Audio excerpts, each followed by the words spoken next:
The police officer's flashlight swept across the dusty floor. It shook a little, like even his hand did not want to see what was there. A small metal box sat under the loose wooden board. Before we continue, please comment where you are watching from and subscribe so you can hear more stories like this. The officer knelt down, lifted the board, and pulled the box out. It was heavier than it looked. Two more officers leaned in. One of them swallowed hard. The other whispered, "Are you sure this is from his room?" The first officer nodded. "This is from the home where the old man used to sleep. The home his own family threw him out of." The officer opened the box. Inside were neatly stacked envelopes, each one tied with a rubber band. There were also old papers in plastic covers, a small memory card, and a book with a brown cover. The pages of the book were filled with careful handwriting. Then the officer pulled out the top envelope and read the label. It said, "Proof." The officer's eyes widened. He pulled out another envelope. This one said, "They lied." Then another, "The house." Then another, "If anything happens to me." The air in the room changed. It felt colder. The officer reached for the memory card. He held it like it was a snake. "What is it?" the younger officer asked. The older officer did not answer. He stood up fast, like his knees were burning. "Call the station," he said. "Now." The younger officer stared. "Why?" "Because," the older officer said, voice low, "this is not just a family problem. This is a crime." Outside the house, a small crowd had gathered. Neighbors stood behind the yellow tape. Some of them had watched the old man being pushed out days ago. Some of them had even laughed, not knowing what was coming. Across the street, the old man's family sat on their veranda. They looked angry, not scared. They acted like the police were wasting time. "You people like drama," the old man's son, Victor, shouted. "There is nothing in my house." That old man was a problem. He was making trouble. Victor's wife, Sandra, crossed her arms.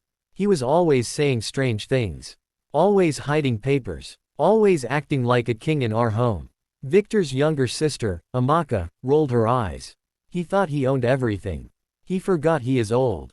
He forgot we are the ones taking care of him. Then the police officer walked out of the house holding the metal box. He did not look at the neighbors. He looked straight at Victor. Victor's mouth opened, but no words came out. The officer raised the box slightly, like he wanted Victor to see it clearly. "We found this under the old man's floorboard," the officer said. Victor's face changed. For the first time, his eyes showed fear. Sandra spoke quickly. "That box is not important. It is probably rubbish." He liked keeping nonsense. The officer did not smile. He opened the top envelope and read one line out loud. Victor's knees almost gave way. Amaka leaned forward. "What did it say? What did it say?" The officer stared at them all and said, "It says the house you think you own is not yours. And it names the people who planned to steal it." The neighbors gasped. Someone covered their mouth. Victor took one step back. "No," Victor said, shaking his head fast. "No, that old man is lying. He is lying." The officer's voice stayed calm, but his words hit hard. "Then you won't mind coming with us to answer questions." Sandra grabbed Victor's arm. "Victor, don't go anywhere. Don't move." Victor looked around like a trapped animal. Amaka began to cry. "This cannot happen. This cannot happen." The officer turned to his team. "Secure the documents. Bag everything. And locate the old man. He is now a protected person." The younger officer blinked. "Protected? Why?" The older officer's eyes moved across the family again, like he was counting them. "Because," he said, "someone tried to destroy his life. And based on what we just found, someone might try to destroy him too." Victor shouted, "I didn't destroy him. He left on his own." A neighbor shouted back, "Liar. We saw you throw his bag." Another neighbor yelled, "You told him to never return." Voices rose. The air became loud. It felt like the whole street was shaking. Then the officer's phone rang. He answered it. His face tightened. "Yes," he said. "Speak." He listened. His eyes went sharp. He looked at the old man's family again and said one sentence that made everyone go silent. "We just got a report," he said. "The old man is missing." And just like that, the story jumped backward, to show how a gentle old man ended up being thrown out of his own home, and why the police finding that box would shock the whole family. His name was Mr. Anthony Bello. Most people called him Papa Bello. He was not tall. He was not loud, but he had a calm face and a strong back, even at 72 years old. Papa Bello had worked all his life. When he was young, he sold spare parts in the market. He woke up before sunrise. He carried heavy things. He saved money little by little. He bought land when people said land was too expensive. He built a small house first. Then later, he built a bigger one. He did not build it to show off. He built it because he believed family should always have a place to stay. When his wife died many years ago, Papa Bello became quieter. But he did not become weak. He raised his children with strict love. He taught them to greet elders. He taught them to work hard. He taught them that lying is like poison. It may look small, but it can kill everything. His first son, Victor, was the one everyone expected to be the good one. Victor was smart in school. Victor spoke well. Victor could smile and make people trust him. So when Victor grew up and said, "Papa, let me manage the house papers for you. You are old. You will get tired," Papa Bello agreed. He agreed because he trusted his son. That was his first mistake. At first, life looked normal. Victor got married to Sandra. Sandra had a sharp mouth and quick eyes. She liked things her way. She did not like anyone correcting her. When Sandra entered the family, she started calling Papa Bello, "Daddy," with a sweet voice, but her face did not match her voice. She would smile, but her eyes would stay cold. Papa Bello noticed it, but he kept quiet. He told himself, peace is better than noise. Then Victor said something that changed everything. "Papa," Victor said one evening, "it is safer if you stay with us in the main house. That way we can take care of you." Papa Bello did not want to leave his small back room. It was simple, but it was his space. It smelled like old books and clean soap. It reminded him of his wife. But Victor insisted. Sandra also insisted. "It will be easier," she said. "You are old. You can fall. You can forget things." Papa Bello finally agreed. He moved into a small room inside the main house. At first, they acted kind. They served him food on time. They greeted him in the morning. They even asked him to pray with them. But little by little, small things changed. Sandra started complaining about his radio. "It is too loud," she said. She started complaining about his visitors. "Why are old men always coming here to talk nonsense?" she asked. She started locking the kitchen early. "If you are hungry, wait till morning," she said. Papa Bello felt embarrassed, but he stayed quiet. He did not want to become a burden. Then came the day he heard his own name spoken like a secret. It was late. At night. Papa Bello could not sleep because his knees were aching. He got up slowly and walked toward the sitting room for water. As he approached, he heard Victor and Sandra talking. Their voices were low, like thieves. Sandra said, "If your father signs it, it is done." Victor said, "He will sign it. He doesn't read papers anymore. He trusts me." Papa Bello froze. His hand gripped the wall. Sandra laughed softly. "And once it is done, we can sell the second plot." Victor sighed. "Just be patient. Don't rush me." Sandra's voice went hard. "Victor, don't be foolish. Your sister is also watching. If we don't act fast, she will come and start asking questions." Victor said, "Relax. I will handle it." Papa Bello stepped back quietly, his heart beating fast. He did not understand everything. But he understood enough. They were talking about papers. They were talking about him signing something. They were talking about selling land. His sweat, his life. That night, Papa Bello did not sleep. He sat on his bed and stared at the wall. He felt hurt, not just because of money, but because of trust. He kept hearing Victor's words, "He trusts me." Like his trust was a weakness. Like it was a rope they could use to tie him. In the morning, Papa Bello acted normal. He greeted Sandra. He asked about the children. He ate his food. But inside him, something had changed. He started watching. He started listening. And he started planning. A few days later, Victor came with a file. "Papa," he said, smiling, "this is just a small update. It is for the house records. Government things. Sign here." He placed the paper in front of Papa Bello. Papa Bello looked at it. His eyes were old, yes, but they were not blind. He saw words like transfer, ownership, and irrevocable. He could not read everything, but he could read enough to know it was dangerous. He pushed the paper back gently. "I will sign later," he said. Victor's smile twitched. Papa, it is urgent, Victor said. Sandra, who was pretending to arrange plates, stopped and stared. Papa Bello kept his voice calm. I said later. Victor laughed, but it sounded fake. Papa, you are becoming difficult. Sandra slammed a plate into the sink. Maybe he does not understand what is good for him. Papa Bello's heart hurt again, but he did not shout. He simply stood up and walked back to his room. That same day, he did something he had not done in years. He went out alone. He wore his simple cap and his slippers. He walked slowly to an old friend's shop, a man named Uncle Tunda, who was known for being honest and wise. Uncle Tunda looked surprised. Papa Bello, you came out by yourself. Papa Bello sat down and lowered his voice. Tunda, I need help. I think my children want to take my property.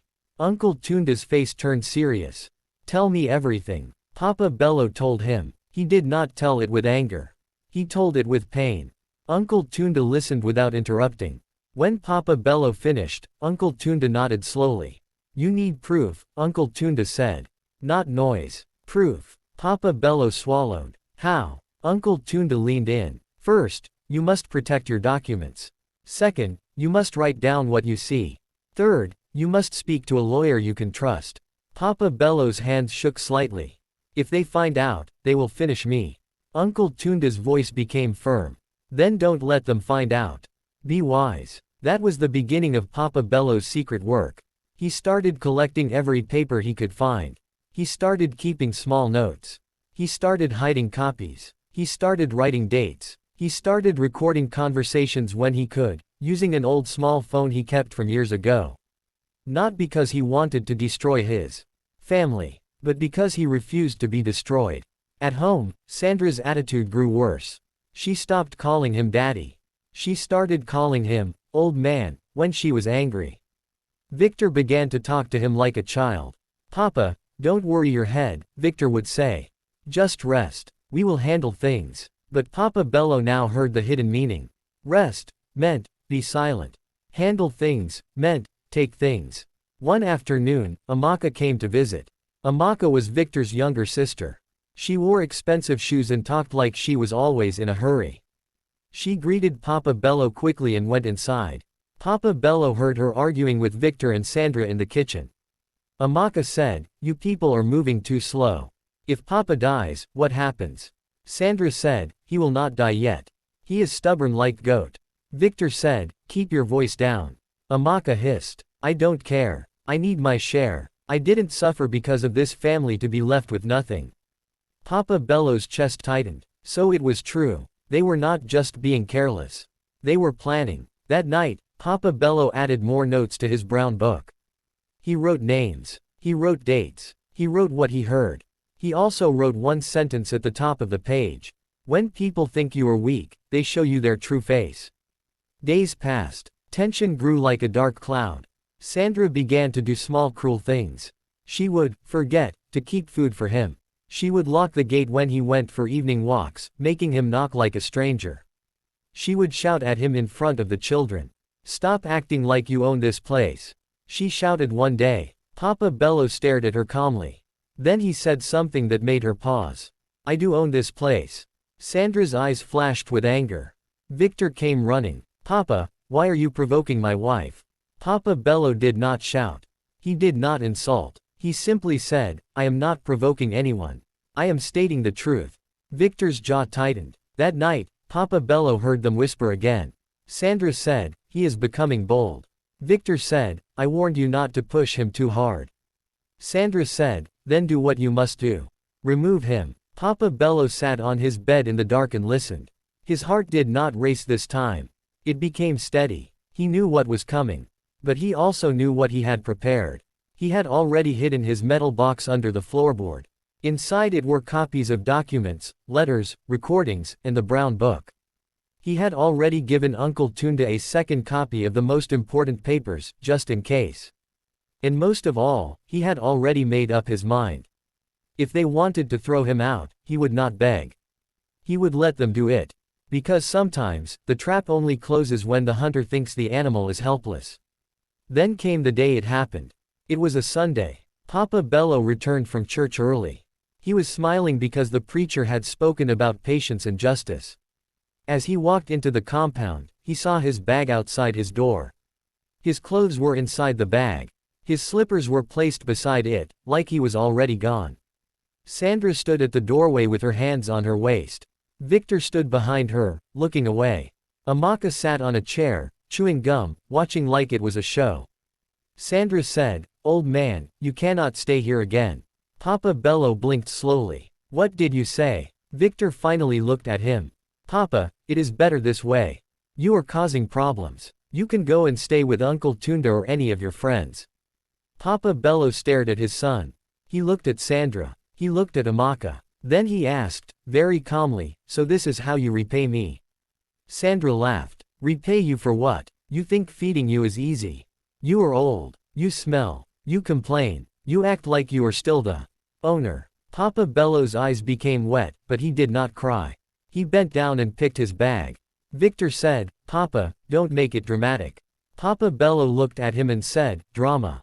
"No, Victor. This is not drama. This is a lesson." Amaka rolled her eyes. "Please leave. We are tired." Sandra stepped forward and pushed the gate open. "Go." And just like that, the old man was thrown out of his own home. Neighbors watched. Some shook their heads. Some whispered, "Can they do that?" Some recorded with their phones. Papa Bello walked out slowly with his bag.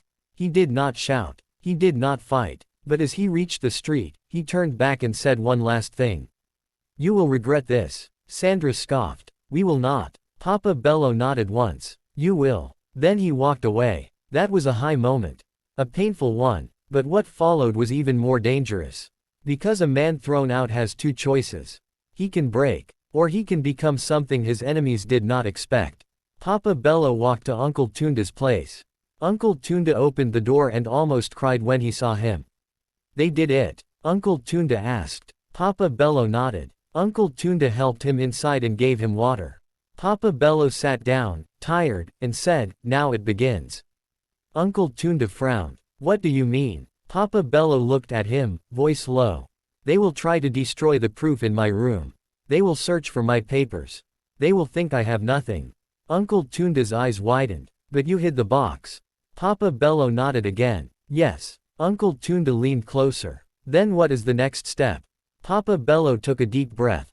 "The police." Uncle Tunda hesitated. "The police will ask questions. They may not believe you." Papa Bello's face was calm. "They will believe evidence." That night, Papa Bello slept on a mat in Uncle Tunda's living room. It was not comfortable, but it was peaceful. In the morning, Uncle Tunda went out to make calls. Papa Bello stayed inside and listened to the radio quietly. Then around noon, something happened that changed the plan. A neighbor rushed into Uncle Tunda's shop, panting. "Uncle Tunda! Uncle Tunda!" The neighbor shouted. Uncle Tunda came out. "What is it?" The neighbor pointed down the street. "Police. They are at Papa Bello's house." Papa Bello stood up so fast his knees cracked. "Police," he said. The neighbor nodded. "Yes. They came with papers. They entered. They are searching." Uncle Tunda looked at Papa Bello. "Did you report already?" Papa Bello shook his head. "Not yet." Uncle Tunda's face turned serious. "Then someone else called them." Papa Bello's heart became heavy. If he did not call the police, who did? And why? Papa Bello grabbed his cap. "Let's go," he said. Uncle Tunda held his arm. "Papa, be careful." Papa Bello looked him in the eye. "This is the moment. If we hide, they win." They walked toward the house, keeping to the side of the road. When they got close, they saw the police car. They saw officers moving in and out. Neighbors were gathered like ants around Sugar. Papa Bello's family stood outside, looking angry and confused. Sandra was shouting at an officer. Victor was pacing. Amaka was crying. Papa Bello's stomach tightened. Then he saw something that made his blood run cold. Two officers carried out his old small cabinet. They opened the drawers right there. Sandra pointed and said, "See. He is a thief. He hides things. He is trying to frame us." The officer ignored her. He moved toward Papa Bello's room. Papa Bello couldn't breathe. If they found the floorboard box, everything would change. But what if Victor found it first? What if Sandra destroyed it? Papa Bello took one step forward. Uncle Tunda whispered, "Wait." But it was too late. One officer. lifted the loose wooden board. The crowd held its breath. Papa Bello's hands clenched. The officer's fingers went under the board. He pulled, and the metal box came out. The officer stared at it, surprised by its weight. Sandra's face went pale. Victor's eyes went wide. Amaka stopped crying. Papa Bello did not move. The officer opened the box. And Papa Bello knew. This was the moment that would shock his family. This was the moment that would bring revenge, not with fists, but with truth. The officer pulled out the envelope marked, "If anything happens to me." And just as he was about to read it, Papa Bello's phone buzzed in his pocket. A new message came in from an unknown number. It said, "If you come closer, you will disappear." Papa Bello's throat went dry. He looked up and saw, across the street, a man he did not recognize watching him from inside a parked car. The man lifted his phone slowly, like he was taking a picture. Papa Bello froze. Because now he understood. This was bigger than family betrayal. Someone was ready to silence him. And the police were already holding the proof. But would the proof save him in time? Or would the people who planned this make sure Papa Bello never spoke again? Papa Bello did not move when he saw the man in the parked car. His heart was beating fast, but his face stayed calm. He had learned something important over the years. When people want you to panic, calm is your shield. The officer holding the envelope was about to open it when Sandra screamed. "Stop. That box belongs to us." He planted it there. Her voice was sharp and loud.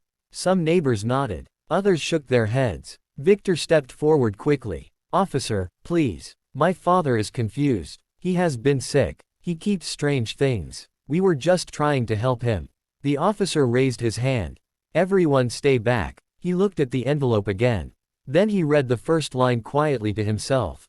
His face changed. Not angry. Not shocked. Careful. He looked up and scanned the street, like a man checking for danger. Then he spoke. "Who called the police?" A woman from the crowd raised her hand slowly. "I did." Everyone turned to look at her. She was a neighbor named Mrs. Kemi. She lived 2 houses away. Mrs. Kemi swallowed. "I saw them throw him out. I saw the bag. I heard the shouting. Then I saw strange men coming in and out of the house at night. I felt something was wrong." Sandra shouted, "You should mind your business." The officer cut in. "Madam, you did the right thing." Sandra's mouth dropped open. Victor's voice trembled. "Officer, this is a family issue." The officer shook his head. "Not anymore." Papa Bello stood quietly at the edge of the crowd. Uncle Tunda stood beside him, holding his arm. Papa Bello's eyes kept moving. The parked car was still there. The man inside had not moved. Papa Bello felt a cold fear in his stomach. The officer turned to his team. "Take the box to the car. We will examine everything at the station." Sandra rushed forward. "No, you can't take it." Another officer stepped in front of her. "Madam, calm down." Victor grabbed Sandra's arm. "Leave it. Let them take it." Sandra looked at him in shock. "Victor." Victor whispered fast. "You are making things worse." Papa Bello watched his son closely. Victor was not calm. Victor was afraid. As the officers walked toward the police car with the box, Papa Bello's phone vibrated again. Another message. Last warning. Papa Bello closed his eyes for a second. Then he made a choice. He stepped forward. "Officer," Papa Bello said calmly. The officer turned. "Sir, that box is mine," Papa Bello said. "And I am ready to make a statement." Sandra laughed loudly. "See him. Acting brave. Now." Papa Bello looked at her. "You should be quiet." Sandra froze. The officer nodded. "Sir, you will come with us." Victor's head snapped up. "Papa, you don't need to go anywhere. Let me talk to them." Papa Bello shook his head. "No, Victor. You have talked enough." Amaka wiped her tears and whispered, "Papa, please. We can settle this." Papa Bello looked at his daughter. His voice was gentle, but firm. "You already settled it when you watched them throw me out." Amaka looked away. The officer opened the back door of the police car. Papa Bello took one step forward. Then he felt Uncle Tunda squeeze his arm. "Be careful," Uncle Tunda whispered. Papa Bello nodded. As Papa Bello got into the car, he looked again at the parked vehicle across the street. The man inside was gone. The car was gone, like it was never there. The police car drove off. Inside the car, Papa Bello sat quietly. The officer beside him spoke softly. "Sir, Are you safe? Papa Bello thought of the messages. He thought of the man with the phone. He answered honestly, I don't know. At the station, Papa Bello was taken into a small room. They gave him water. They asked him to sit. The officer placed the metal box on the table. Tell us everything, the officer said. Papa Bello nodded. He started from the beginning. He spoke slowly. He spoke clearly. He spoke the truth. He talked about trusting Victor. He talked about the papers. He talked about the whispers at night. He talked about the day he heard them plan to take his land. He talked about the notes he wrote. He talked about the recordings. He talked about being pushed out. The officers listened. They did not interrupt. When Papa Bello finished, the room was quiet. One officer opened the brown book and flipped through the pages. Dates, names, clear handwriting. Another officer checked the recordings. Voices filled the room. Sandra's voice, Victor's voice, Amaka's voice, talking about selling land, talking about, if Papa dies. The officer sighed. This is serious, he said. Papa Bello looked up. I know. The officer leaned back. Why didn't you report earlier? Papa Bello answered softly. Because sometimes, the truth is stronger when people think they have won. The officer nodded slowly. They took Papa Bello to a small resting room. Stay here for now, they said. You are safer here. Papa Bello lay down on the bench. But his mind would not rest. He kept thinking about the messages. About the man in the car. This was no longer just about family greed. Someone else was involved. Someone who did not want those papers seen. At the same time, back at the house, Victor's world was falling apart. Sandra paced the sitting room. This is your fault, she shouted. I told you not to let him live too long. Victor snapped. Watch your mouth. Amaka sat quietly, her hands shaking. They have recordings, she whispered. We are finished. Sandra turned to her. You are the one who rushed us. You wanted your share. Amaka stood up. I didn't tell you to throw him out. Victor slammed his hand on the table. Enough. The room went silent. Victor took a deep breath. We need help, he said. Sandra frowned. From who? Victor looked at his phone. From the person who helped us prepare the papers, he said. Amaka's eyes widened. You mean him? Victor nodded slowly. Sandra whispered, is that safe? Victor's voice was hard. Do we have a choice? Victor stepped outside and made a call. The phone rang twice. Then a voice answered. Why are you calling me? The voice said. Victor lowered his voice. The police found the box. Silence. Then the voice said, I warned you. Victor swallowed. We need protection. The voice laughed. Softly. Protection costs money. Victor's voice shook. We will pay. Too late, the voice said. This mess is bigger now. The call ended. Victor stared at his phone. Sandra grabbed his arm. What did he say? Victor looked at her with fear in his eyes. We are on our own. At the station, the officer returned to Papa Bello.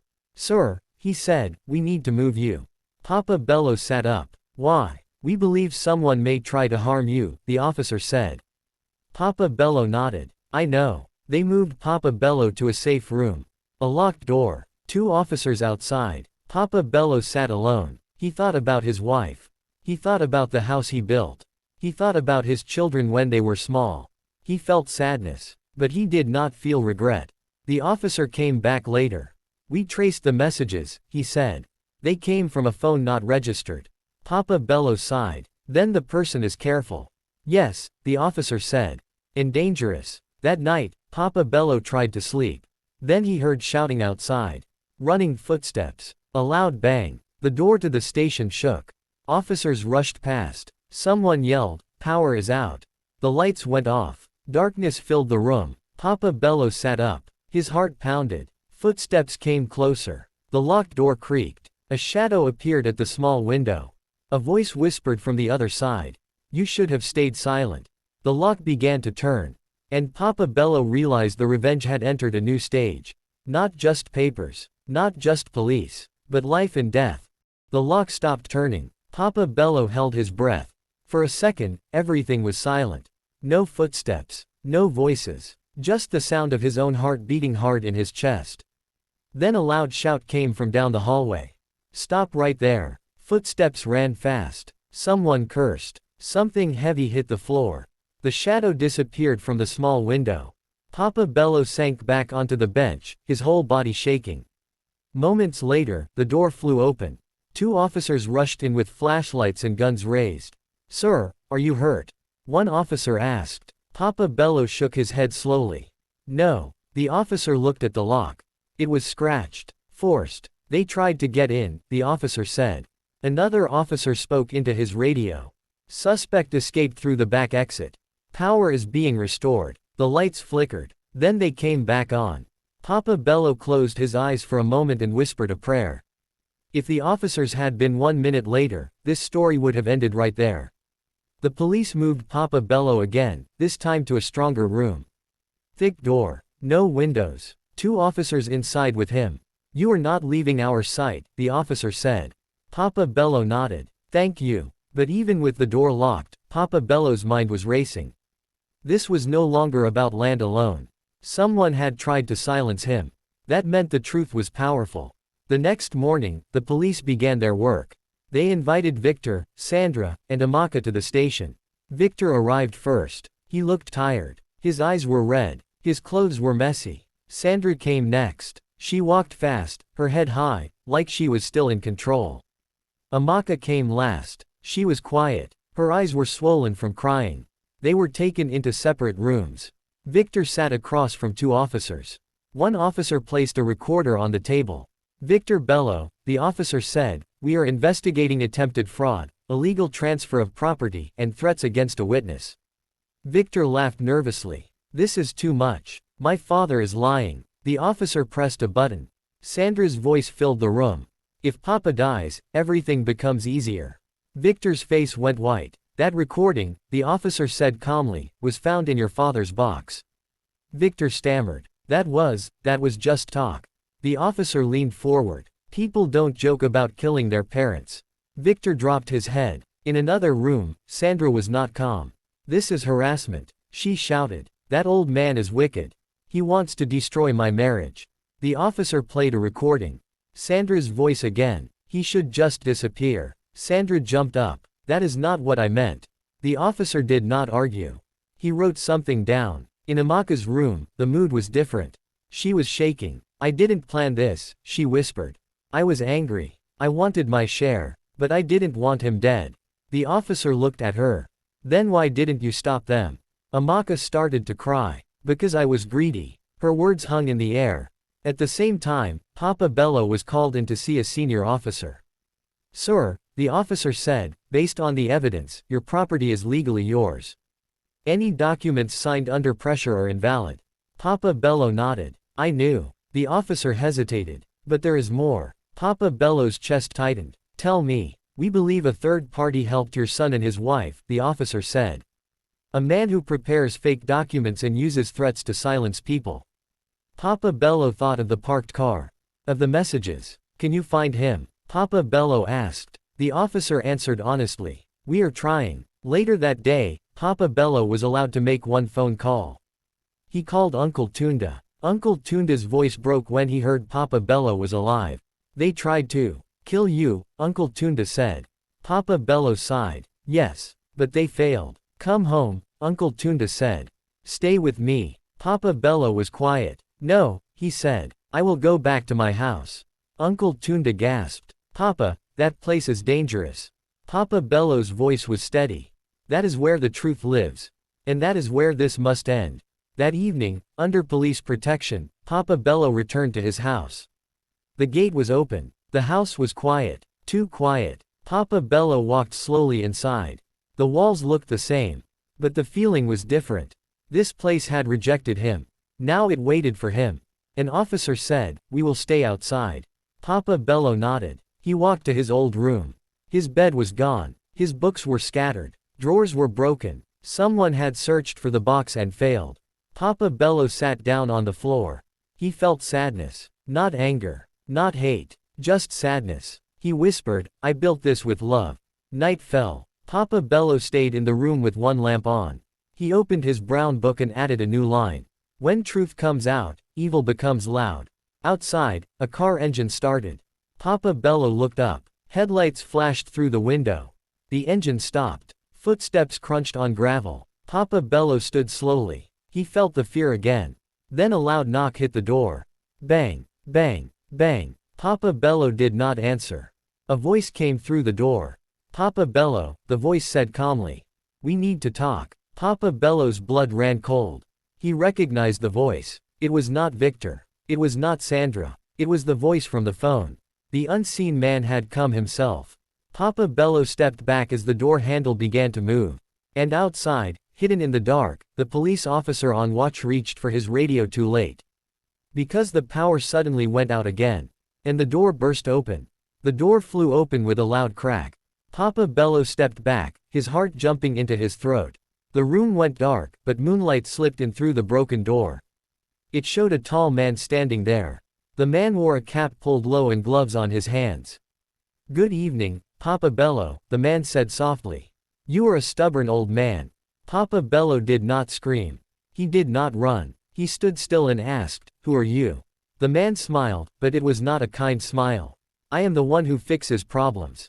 Papa Bello swallowed. You mean you steal from old people? The man laughed quietly. I make sure papers move smoothly. People like your son pay me well. Papa Bello's chest tightened. And when people refuse, the man stepped closer. Then they disappear. Outside, Papa Bello heard nothing. No police voices. No footsteps. Just silence. The man closed the door behind him. Relax, he said. If I wanted you dead, you would already be gone. Papa Bello looked at him bravely. Then why are you here? The man leaned against the wall. Because you have caused too much noise. Police. Documents. Recordings. That is bad for business. Papa Bello nodded slowly. So you came to threaten me. The man tilted his head. I came to give you a choice. Papa Bello felt fear, but he also felt something else. Strength. I am listening, Papa Bello said. The man raised one finger. Choice 1. You tell the police everything was a misunderstanding. You say you were angry. You say you forgive your children. The case dies. Papa Bello shook his head gently. No. The man raised a second finger. Choice 2. You refuse. And something happens. Papa Bello asked quietly, to me. The man smiled again. Or to someone you love. Papa Bello's eyes filled with tears. You already took everything from me, he said. My home. My peace. My children's respect. The man stepped closer. Then you have nothing to lose. Papa Bello looked straight at him. You are wrong. I still have my truth. For the first time, the man's smile faded. Papa Bello continued, his voice shaking but strong. You think old age is weakness. It is not. Old age is memory. And memory is power. The man's eyes narrowed. Careful. Papa Bello reached into his pocket slowly. The man tensed. Don't. Papa Bello pulled out his phone. The man relaxed and laughed. Trying to record me. Papa Bello shook his head. No. He pressed a button. A loud voice filled the room. This is the police. Do not move. Lights burst on outside the window. Footsteps thundered toward the house. The man cursed and spun around. The door flew open again, this time from outside. Police officers rushed in with guns raised. Hands up, they shouted. The man froze. For 1 second, he looked at Papa Bello with pure anger. You tricked me, he hissed. Papa Bello's hands shook, but he answered calmly. You taught me how. The man lifted his hands slowly. The officers moved in and cuffed him. One officer turned to Papa Bello. Sir, are you okay? Papa Bello nodded and sat down heavily. His legs felt weak. Outside, the neighbors gathered again, whispering loudly. The man was pushed into a police car. As the car drove away, Papa Bello felt something lift from his chest. But the story was not over. Not yet. At the station, the man finally spoke. He smiled like nothing mattered. You think this ends with me? He asked the officer. The officer frowned. What do you mean? The man leaned back. I am just a small fish. Papa Bello's stomach dropped. The officer turned to Papa Bello. Sir, did he work alone? Papa Bello remembered the messages. The timing. The power cuts. No, Papa Bello said slowly. He did not. That same night, Victor was arrested. Sandra screamed and cried. Amaka fainted. The news spread fast. Neighbors whispered again, but this time with shame. Papa Bello sat alone in a quiet room at the station. He felt tired. He felt old. But he also felt proud. Then an officer rushed in, his face pale. Sir, the officer said, we just checked the man's phone. Papa Bello looked up. And the officer swallowed. There is a message sent an hour ago. Papa Bello's heart beat faster. To who? To someone saved his boss, the officer said. Papa Bello whispered, what does it say? The officer looked at him and answered softly. It says, the old man refused. Proceed with the final step. Papa Bello's breath caught. Because he knew. The danger was not over. And the worst move had not yet been made.